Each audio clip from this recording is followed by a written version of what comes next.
মোবাইলটা তার পিছে মনে পিছে না এটার কাছে যেতে চালিয়ে দিব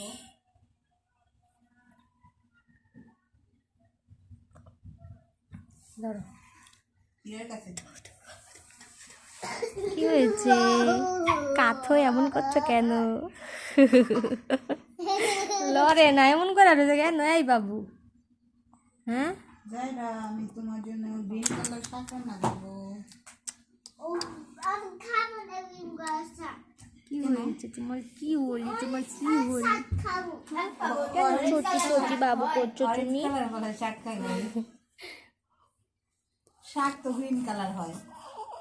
এই এই মারবে এখন মারবে সবাইকে মারবে লাল শাক এখন হয়, এখনই তো সোজা হয়ে শুবে আর করবে না এগুলো আর হ্যাঁ লাল শাক হয় না। হ্যাঁ থাক থাক আর হয় না থাক গ্রিন কালার আর লাল শাক থাকু থাক মাই কোনো অরেঞ্জ কালার মিষ্টি কুমড়া এখন খাবে খাবে ক্ষুধা লাগছে এখন মারবে আমাদের সবাইকে মারবে কিন্তু মিষ্টি কুমড়া খাও না। সবাইকে মারবে ও ওই